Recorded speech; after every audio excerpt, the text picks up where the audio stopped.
Imagine 2026, where the globe isn't divided by borders or competing superpowers. The entire planet is governed by a single, hyper-advanced state known as Iran-Shar. In this reality, the global internet operates entirely in Middle Persian. If you go looking for the Vatican, you won't find it. The institution simply never formed.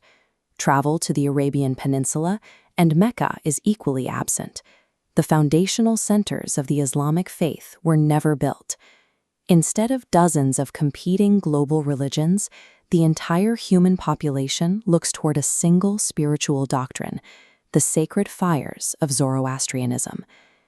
This peaceful, technologically superior monolith is the exact mathematical trajectory human civilization was on, until one man deliberately derailed it in a single night. Meet Cyrus the Great. If you open a standard history textbook, he is universally praised as a benevolent savior, the ancient inventor of human rights. But in the cold math of grand strategy, being a savior is often a strategic liability. It can be the fatal flaw of an empire. Cyrus possessed the leverage to secure eternal global dominance. He voluntarily surrendered it, writing his ultimate mistake into law on this clay cylinder.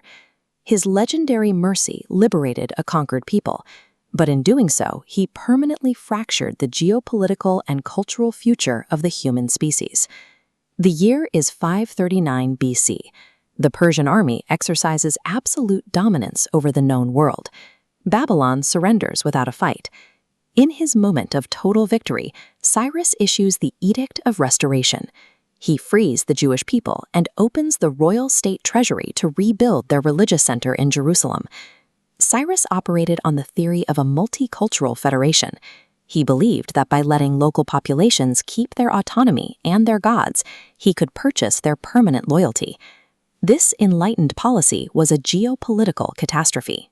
He legally preserved the concept of national identity as something separate from the Persian state. This map shows a Persian empire cluttered with clashing cultural icons. Millennial empires survive by enforcing a unified spiritual center. Cyrus should have forced the exclusive worship of Ahura Mazda, erasing local identities. Jerusalem and Babylon needed to be mere bureaucratic outposts, numbered administrative zones. By allowing his subjects to retain their indigenous gods and their histories, Cyrus handed them the exact ideological tools they would eventually use for rebellion. Tolerance does not build eternal empires. It merely hits pause on the secession of conquered nations. Because of his mercy, Judaism survives its exile. They return home and codify their ancient texts into the Hebrew Bible. The survival of that single demographic births Christianity, and centuries later, Islam. The entire Abrahamic triad exists because of this isolated policy decision. Meanwhile, Cyrus's own empire pays the price. Because Persia remains culturally fragmented, subsequent emperors have to constantly drain their military energy suppressing domestic nationalist revolts. That internal friction bleeds their resources.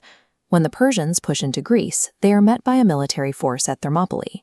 Greece survives the invasions, and Western democracy avoids being wiped out in its infancy. By maintaining a single, stable administrative engine, Persia would have bypassed the European Dark Ages entirely. With the state pooling its vast resource wealth into the logistical and water engineering networks it had already mastered, the technological leap to industrialization arrives 8 centuries ahead of schedule. Every major pillar of Western civilization exists only because the Persian monolith was allowed to crack from within. This map shows the modern Middle East as it exists today. A highly fractured layout of competing nations, guarded borders, and entrenched religious factions. The 2026 simulation at the start of our journey represents the direct mathematical trajectory of a world under total Persian assimilation. True eternal dominion requires the absolute erasure of alternatives. Cyrus gave his subjects the right to remember who they were before he conquered them. That memory ultimately dismantled his legacy. Today, he rests in this isolated stone box.